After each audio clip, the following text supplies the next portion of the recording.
So, welcome everyone. Sorry for my bad throat, but that's the way it is sometimes in the winter season. So, I'm Björn Lundell. I'm a researcher in this area, the FOSS area. Walk out from that speaker there, I think, yeah. So, together here with Matthias, he's also a researcher. And then we have two practitioners, Andrew Katz and Pam Shestek, with a lot of experiences in this field. And in this panel, the idea is that we will look into contemporary challenges that may inform practice, and also the other way around.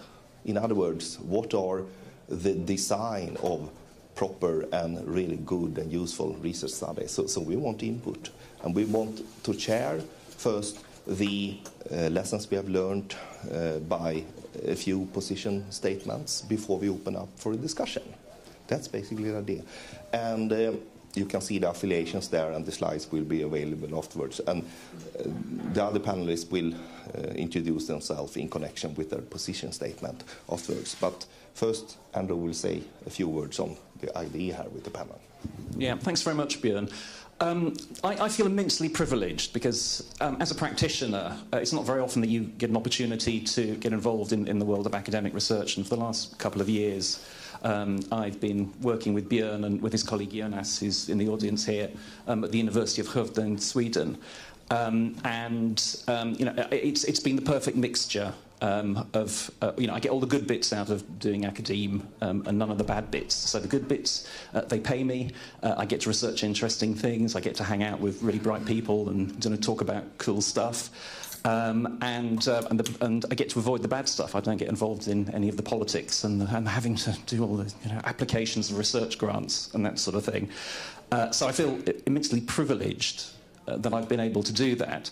During the course of the research that we've done, a few aspects have emerged from that, which really makes me think of the interface between what I'm doing in my day-to-day life as a practicing lawyer and what I'm doing in terms of the research. And I think there's a huge opportunity for more interrelationship between those two particular worlds.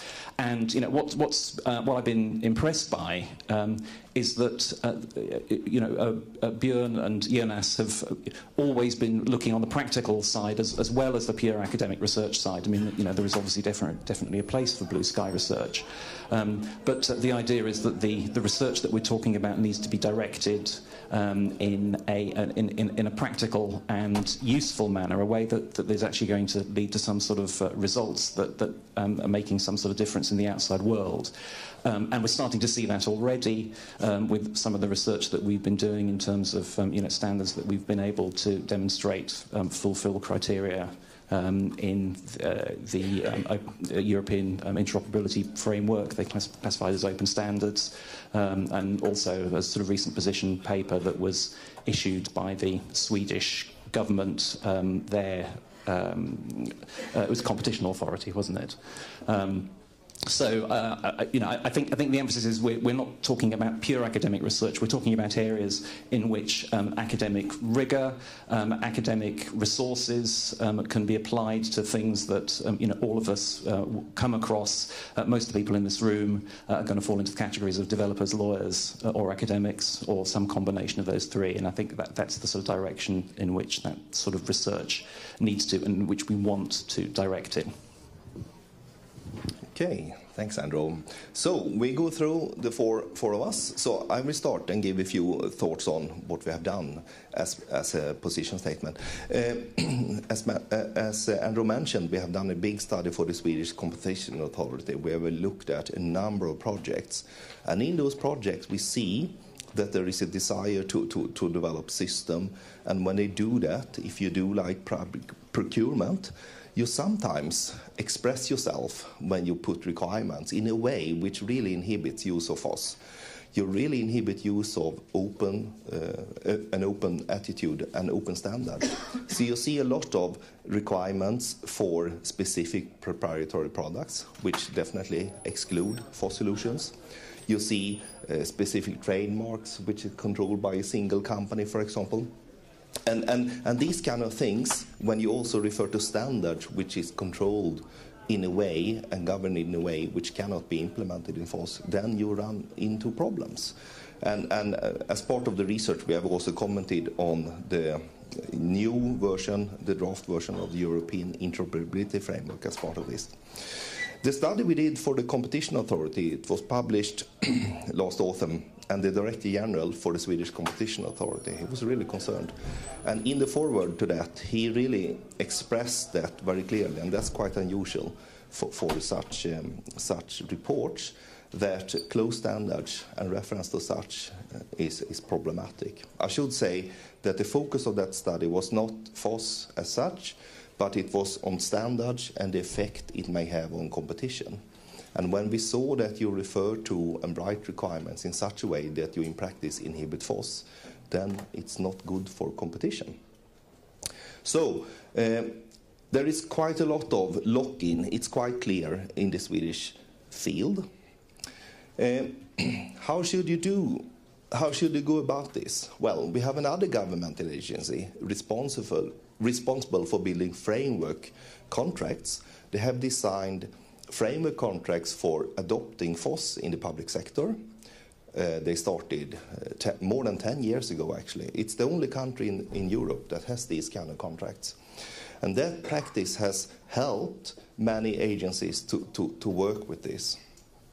And now, recently, when they developed their most recent framework contract in 2014 for software and services in general, not only for FOSDEM, but they have a requirement saying that if you put in a mandatory requirement in a specification for a project, that requirement can only refer to standards which are open standards in order not to inhibit FOSS. That's an effect of that. So it's sort of not okay to use that framework agreement if you refer to a standard which does not conform to this definition. So it's a way of strategic thinking, trying to avoid inhibiting competition, trying to avoid use of FOSS. So you could see it as a passive way of doing this. We have seen that a lot of management issues in this area is really problematic. We have seen lots of examples, and it's really difficult to find good examples, actually. So the last quote that comes from the English summary of this report, it's a 200-plus page report for the Competition Authority. We have presented this in the European Commission at various meetings. And it's quite clear that there are few studies of this kind from different countries. So I think there is a need for more studies as part of this. To give you one example of what we have looked at in another study, we have tried to obtain clearance on a specific standard, which is an ISO standard. We tried to contact all the organizations that control patents on a specific standard. And as you can see from this overview slide, it was not so very positive, the outcome. First, there are 18 organizations that have declared that they control patents on that specific standard. And we were able only to get in contact with 3 of them.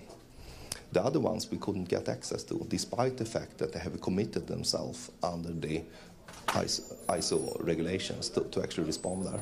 And the 3 that we were able to get in contact with, we were very unlucky, or it was not so easy.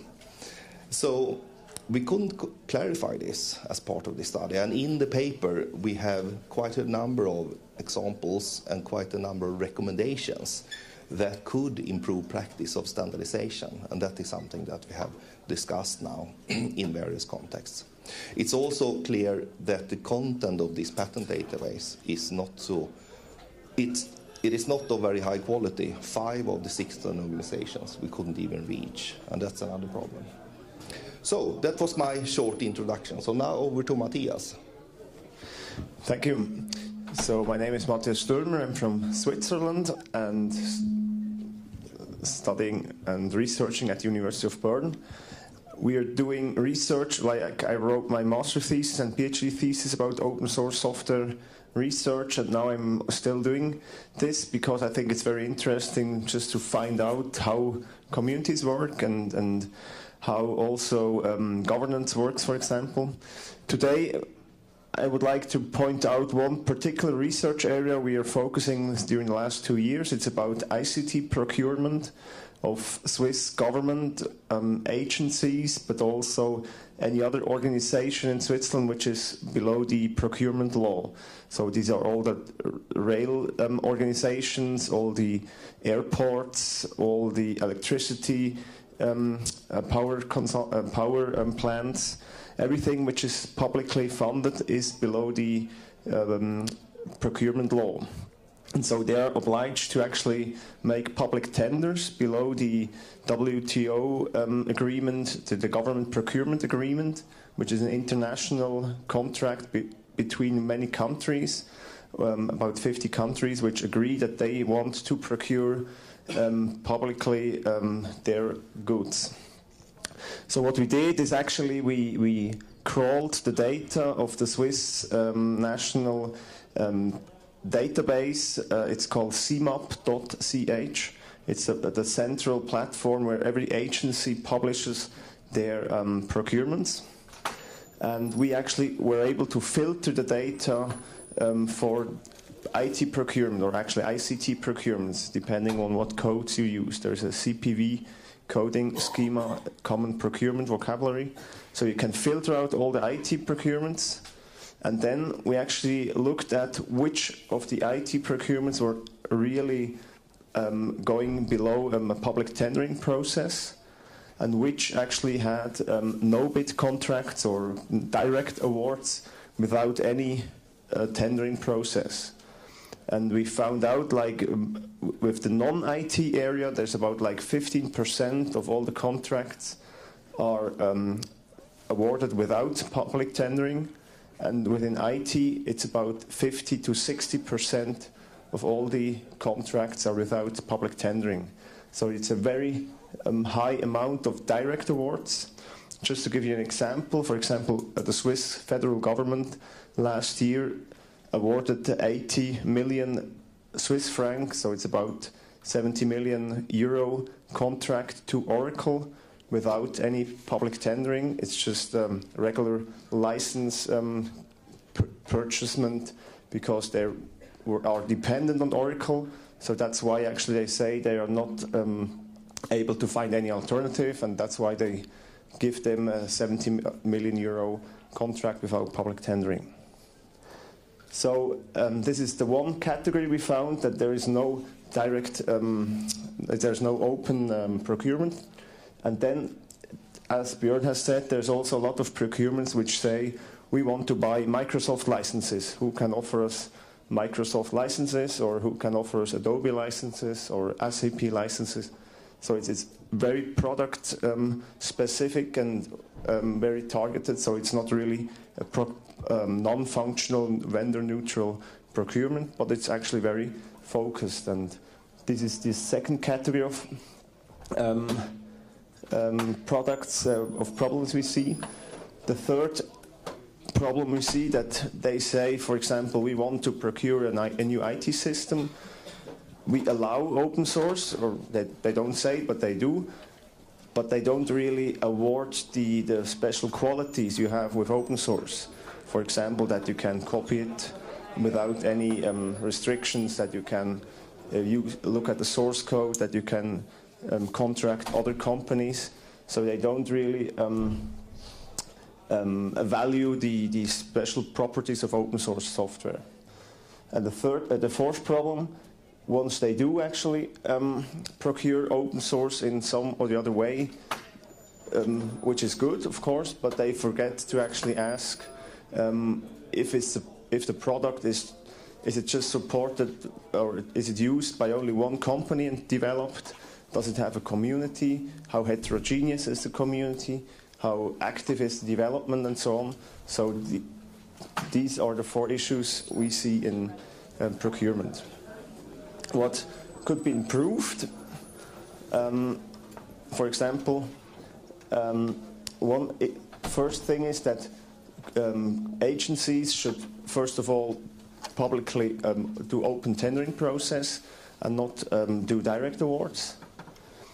Second thing is, of course, don't specify any products or vendors, but only say what functionality they need. A third point would be to actually say what of the additional award criterion of open source software is relevant for procurement process. Or actually, and that's what some agencies now start to do, to actually require to provide the source code for the development. So that the city of Bern, for example, they procured a procurement software, and they actually ask the company who develops the software to provide it as an open source software. And then actually the city is able to publish the software below an open source license again. And fifth, to really measure and also demand certain quality of the open source software procured, so that there's not a software like developed by only one company, but it's more broadly supported by companies. If you're interested, some of the data, or most of the data we publish on a daily basis, beschaffungsstatistik.ch, it's in German, I'm sorry, but the platform publishes on a daily basis all the procurements linked together. So if you're interested, look at the numbers. So, thank you. Thanks, Matthias. So, moving on to something slightly different. One of the papers that was one of the areas of research we were looking at involved analysis of the contractual documentation that students in Swedish schools are required to enter into when they are using the school's ICT equipment. And that also, in many cases, involves giving those pupils access to specific equipment. So they may be lent laptops, for example. Those laptops may contain free and open source software, and one of the areas of research was analysing the inconsistencies between the terms on the terms contained in the licenses, which the software is licensed under, and the contracts that the students were asked to sign. But it became fairly clear that that really is one corner of a much more significant problem that I think is worthy of further investigation. So clearly we were only looking at this particular issue as far as Swedish law is concerned. And secondly, we were looking at a fairly narrow use case in which the students were acquiring software that was preloaded onto a laptop that was lent to them, or they were asked to download software at a later stage. So fundamental question is whether that amounts to distribution. As we all know, the requirements contained in copyleft licenses are triggered by distribution, and it's not straightforward in many cases to determine whether distribution has actually occurred in certain circumstances or not. So you can look at a pretty broad spectrum of this. At one extreme, you could say that, and as has been argued in Germany before under German law, Miriam Ballhausen wrote a paper on this in 2014, to say that mere access to the functionality of a piece of software amounts to distribution. So that's essentially saying that any version of the GPL is the AGPL. On the other extreme, you could say that if I load a piece of GPL software onto some sort of device like a laptop or a set-top box, and I lend that to somebody, whether that's on a short-term, medium-term or long-term basis, then no distribution takes place at all. So there's really a lot of scope for analysing where this lies, especially in terms of virtualisation. It's a very interesting question. If somebody instantiates a virtual machine, they load the software into that machine and then they give someone else access to that machine. We all have a gut idea that some sort of distribution must have taken place. But does that distribution take place at the point that I give the customer access to the machine, or does it take effect at the point where the customer gets access to the root password? So I think that's sort of something that's worthy of further investigation. Those analyses will probably differ from jurisdiction to jurisdiction, and from a practical perspective, I spend quite a lot of time advising projects on what is an appropriate license, and clearly knowledge of what distribution actually means is pretty relevant in terms of being able to make that distinction. And the one thing that I will not be saying is distribution means distribution. So, next slide. Then moving on to something completely different. So Björn has already touched on this particular issue in terms of the research that we have done in the context of standards. What we are suggesting is that when a project wants to implement a piece of software that impacts on a standard, so makes use of a standard, and the standard's essential patents involved. As Björn suggested earlier, there's major difficulties in terms of those projects being able to determine where the standard, what their particular implementation of it is actually impacting on any patents, difficulties in terms of getting hold of appropriate licenses for those patents, and also a potential incompatibility between the terms of any license that they may receive and the license of the software that they're employing, particular difficulty with the freedom or death clause in the various versions of the GPL. So at the moment, in terms of the specific, as if you're looking at organisations like ISO, for example, the declarations are recorded in the database, but all of those declarations indicate is whether a particular organisation, first of all, claims to have a standard essential patent, and secondly, the terms on which they may or may not be prepared to license that patent. They don't go into any details in terms of the license other than very broad terms, whether it's going to be royalty-free or not, for example. And they certainly don't go into any detail in terms of whether that license is going to be compatible with specific licenses or not. So one of the suggestions that we're proposing, and something that also requires further research, is in addition to being able to specify particular options on the declaration database, it's possible for the declarant to actually declare an actual license on the database itself,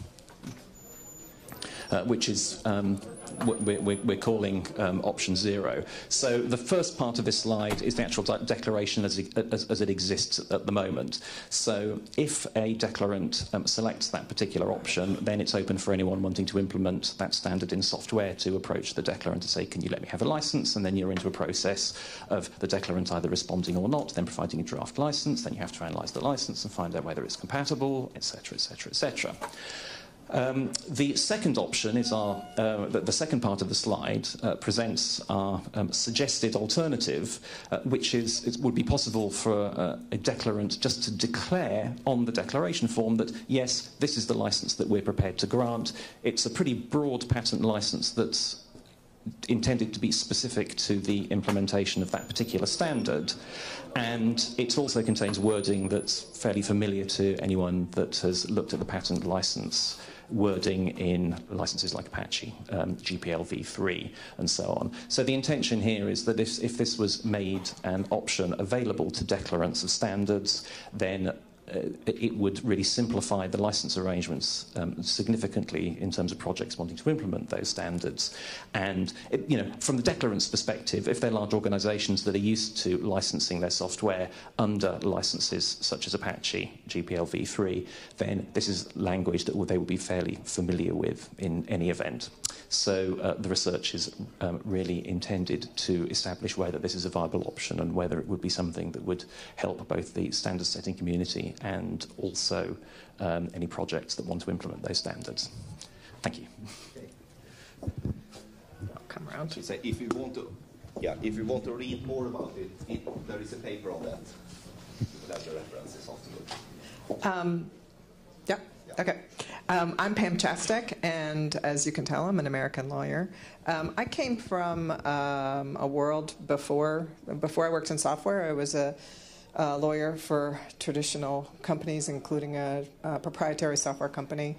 And so I came to free software sort of after having traditional training in the legal system and trademark and copyright in particular. And one of the things I've always been interested in is whether or not the legal system is actually performing the job that it was meant to perform in a particular context. So I've always had the sense that sometimes as lawyers, we love to have this sort of doctrine that you go in and you can look up what the rule is, particularly in the U.S. where we have case law and we get to do research and we, look it up and say, oh, here's the rule. I have these 4 factors I need to apply, and you sort of wind up. And sometimes it seems that you get into a system that is so far removed from what the actual intention was you sort of have lost sight of what you were trying to do. And I'll bring that. I'll start with the U.S. Constitution. I will move it along here. No, I'll start with the Constitution, right? Which as all the U.S. lawyers have been trained, we have the patent and copyright clause, which has this fundamental premise that any lawyer I talk to outside of free software just absolutely cannot rid themselves of, is this concept that you have to incentivize people with money in order for them to be creative or to invent. So I've always sort of been skeptical of that. I think probably I would have a lot of people in the room who might also be skeptical of that. Then we have sort of another event, which was in the early 1980s. See how fast I got from the 1700s to 1980, to 1980, where there was an open question in the United States whether software should be subject matter of copyright.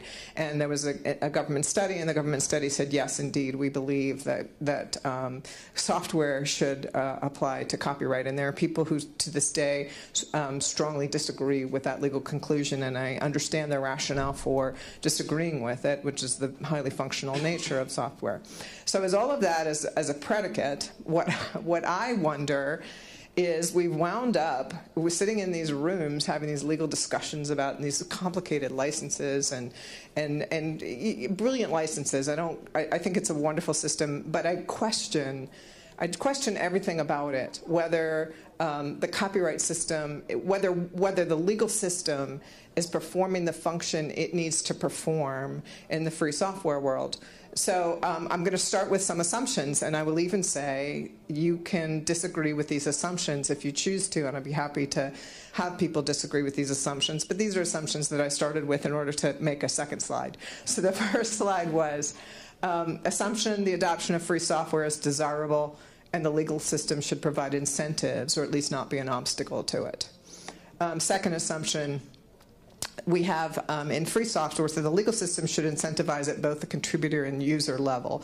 So we have a lot of layers here where we can impart pressure to incentivize. And so, for example, it can be the individual contributor, or it can be the company that's using it. But there's multiple layers going on here.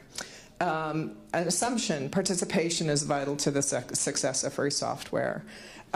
This I find interesting because this assumption is entirely contrary to what copyright law has been built on, which is the assumption of an individual, the artist in the garret who is creating this sort of sole work. And instead, we have a hugely collaborative work. There are other kinds of collaborative works, movies and theater, collaborative work also, but I don't think anything quite on the scale of free software. So with those assumptions, I will now ask the questions. So what the analysis was then, so here are the interests at play as I see them in free software when we're talking about the traditional sort of quote-unquote intellectual property, and I've not included patent here because I don't think that's an incentive at all. But what we have economic rights. So we have the economic rights, we have moral rights, and we have goodwill. I'll talk about each of those. So economic rights, I broke out, you'll notice I didn't say copyright here because there are two interests that copyright covers, different terminology in different countries, but we're talking the two aspects of an economic interest and a moral interest in the work. So in the terms of an economic interest, normally I write a book and I sell the book and I get money for it. Well, that's not, you can't make money selling free software. Instead, the economic interest is much more indirect. You may be paid to write software, so you get income from that. You may be paid by a software company that sells and distributes software as part of a larger project. But you may not even be, it may even be more indirect. You may work for a bank that simply uses the software to facilitate the banking business and pays developers to write that. So it's a very indirect. There's also, it's typically characterized as an economic incentive, but I think that we have a different kind of reward system here, which is where one of the rewards might be that we get more free software out of it. That's the copyleft license. Or simply, we get improvements to it. Even on a permissive license, we're going to get improvements on it. So there may be value in that economic system, but that just gets realized a little differently. Moral rights, one of the things I always hear, what's most important to developers is their attribution. Do not mess with the attribution. But I will say the moral rights, I don't know if it's on the next slide or not, I apologize if it is. Moral rights are not, there is no duty under U.S. law at any rate, to provide any attribution to the author. So if this is an incentive, it's completely missing altogether from U.S. copyright law. And then goodwill. This is the concept that, so there's goodwill accruing to the project itself, a very famous project. Of course, Linux, a well-known project. There's a lot of goodwill in that name. There's a lot of affiliation. There's a lot of strength. There's a lot of value in that name. Don't tarnish my name. Don't tarnish my good name. And that also then, I think, accrues to some degree to the contributors to it, who as members of a project, may sort of also get some of the gloss from that membership. So those are the incentives that I think exist in free software. So the question is, so am I right or not? I don't know. We'd have to study it and find out. Just some thoughts. Sort of study open source companies and the source of their revenue. How closely is it actually tied to copyright, tied to that economic interest or not? Some ways I suggested we could study it. And then after we've done that, are there changes to the laws that should be made that would benefit free software, and how do we do that? So, for example, and this was my point, there's no copyright law that requires attribution. Should an employer be required to give its employees attribution when they're working on free software? Does economic reward play a role? If it does, is it working well? If it doesn't, does it matter?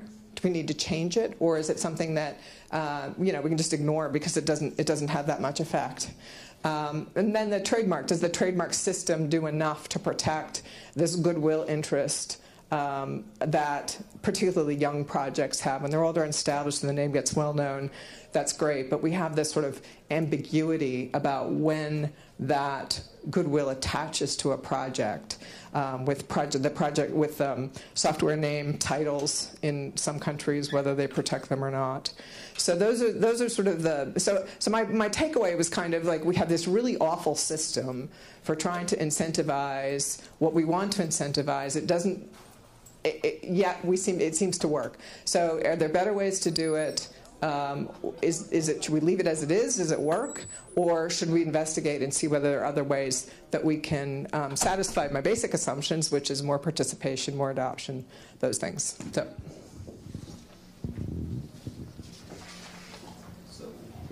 questions? Are we on to questions now? Or? We are over to... Yeah. So now it's time for discussion. Andrew will help my... There. Oh, right, okay. So I'm wondering if it might make most sense, actually. Sorry, I'm going to move over here where there's not so much of a problem with feedback. Whether it might make most sense to deal with sort of Pam's section first, because that's sort of freshest in our minds, and if we've got any thoughts about that, that's probably the place to start, and then work backwards. That makes sense? Yeah, okay. So I don't know necessarily the best way to deal with it. First of all, any questions from Pam's interesting talk? Yes. Do you need a microphone? So my question, I guess, has to do with jurisdictions.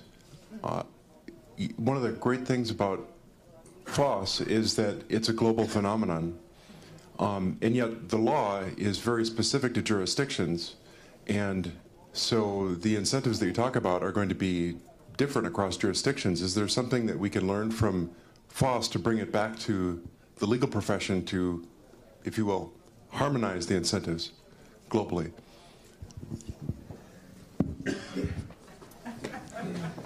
My microphone. That's a really good question. That's sort of an even higher level than you're absolutely right. And that's kind of when I broke it out as economic and moral, it was sort of recognizing that what we're looking for is a normative situation, and the different countries' laws each adopt it differently. So I think that's sort of the even follow-on question is, once we discover whether or not the system is working, how then do we implement it on a specific level in each country? That's a good point.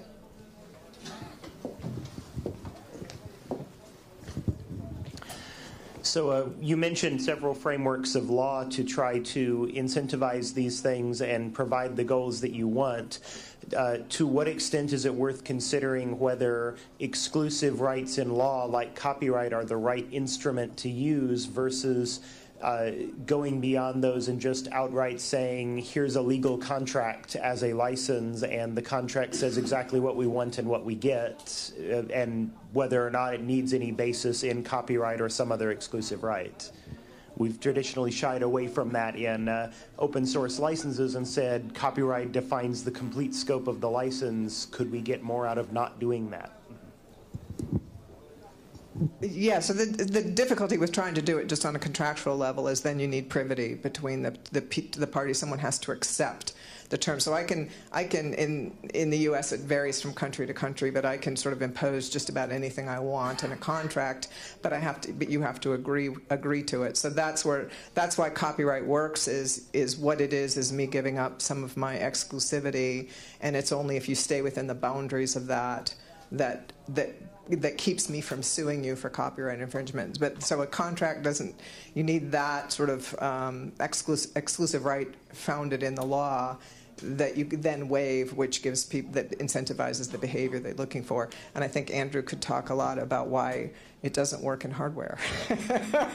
Because to me that's actually another good point. Is sort of that we've created this ecosystem in software because of copyright, and it works.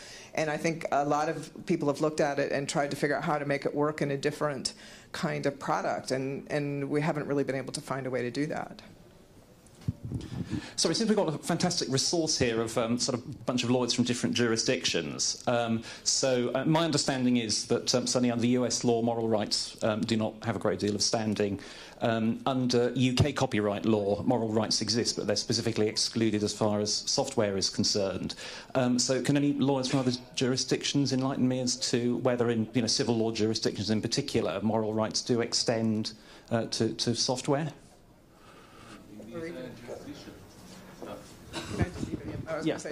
And actually, just to amplify that, to where they sort of serve as an incentive in software where they wouldn't in the U.S., they wouldn't in the UK because they don't exist at all. Yeah, exactly. There is no way to give up your moral rights in even for softwares. At least in the Italian and other EU countries. In French system too. And I'm quite scared about the US system because the author, the developer, could give away his or her own moral rights. Any attribution. Is that... Did I understand correctly the point? Okay. It's not that you give it away, it's you didn't even have it to start. Ah, nice. So I think we had a question at the back here. I'm going to be so fit. Do you want me to run? No, sorry, I need the exercise. Right, so who was asking the question? So in France, we do have moral rights. It cannot be enforced. It has never been for free software, to my knowledge. Nevertheless, it's such a tradition that as a developer, working for a company, for a contractor, if you ask that your name shows in the end product, it will not be denied most of the time.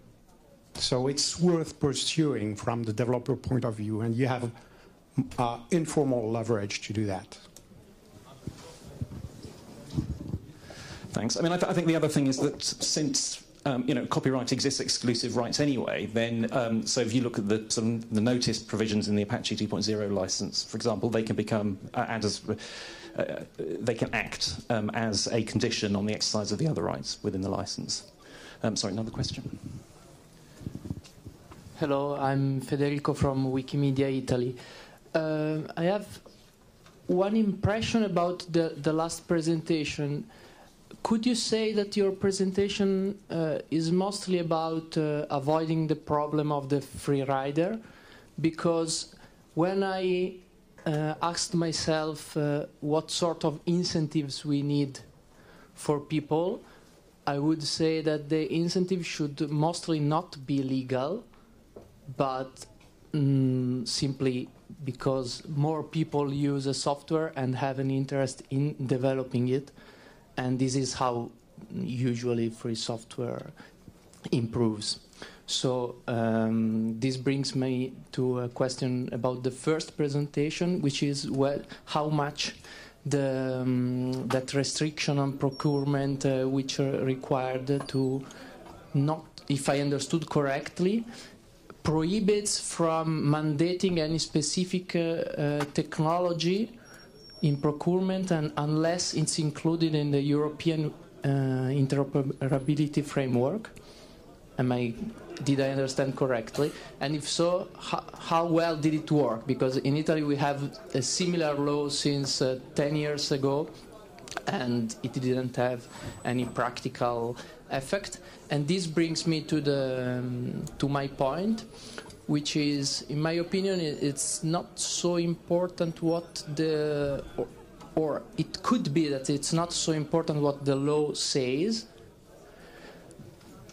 what incentive is supposed to give to developers or software authors, as much as the problem that first, individual developers rarely have the ability to actually enforce their rights, and this is the first problem.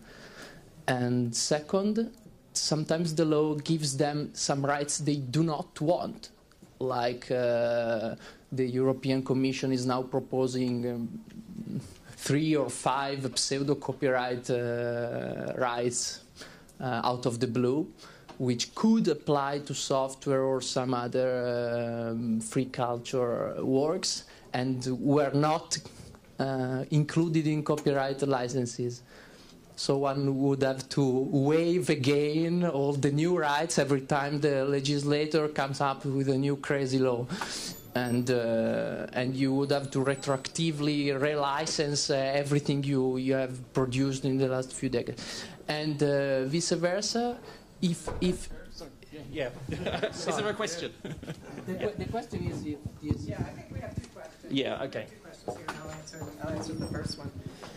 Yeah, so I think to sort of summarize the question, on sort of the general topic, which is, yes, absolutely, one of the things I question is, do we have this incredibly complicated system that serves no end whatsoever, that free software might exist just as happily if we didn't have this incredibly complicated legal system overseeing it. And that is, as I said, question the assumptions, because I'm not sure that the assumptions are right or that it should exist at all. I think we have a second answer here. So I completely agree with you, which is why I mentioned the Constitution.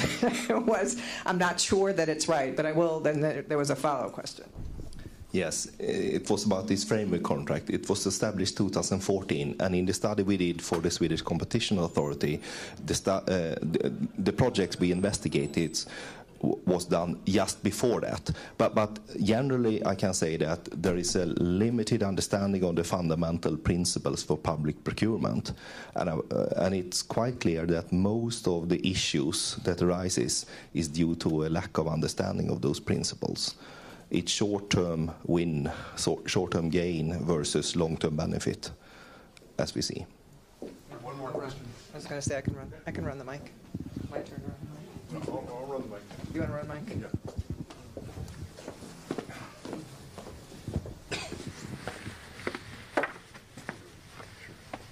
Thanks. Hi. I understand that from this talk about the moral obligation that it's only enforceable within a contract. And so I kind of understand that GPL, CC, etc. doesn't fall under terminology of contract, but under terminology agreement. So how can we turn a GPL agreement into a contract so that they can enforce the moral obligations, etc.? You want this? Yeah, I mean, the GPL is a license which provides exclusions, which provides permissions under the various exclusive rights that you have. And the most important of those are the ability to copy the material, to make modifications to the material, and also to distribute the material. So if you don't comply with the obligations that relate to attribution, then you don't have a license. So whether it's a contract or not is actually irrelevant. It means that whatever you're doing, whether you're distributing or whether you're copying or whether you're adapting, if you're not complying with those obligations to retain attribution, then you no longer have a license, and it's as if you had no license at all. You're in breach of copyright. So moral rights sort of sit on a different level depending on which jurisdiction you're looking at. Yeah. I did just want to make a comment about it, and that Creative Commons licenses, I think, are a good example. So, you know, I can condition a license on being paid. I will not sue you if you pay me to use my software.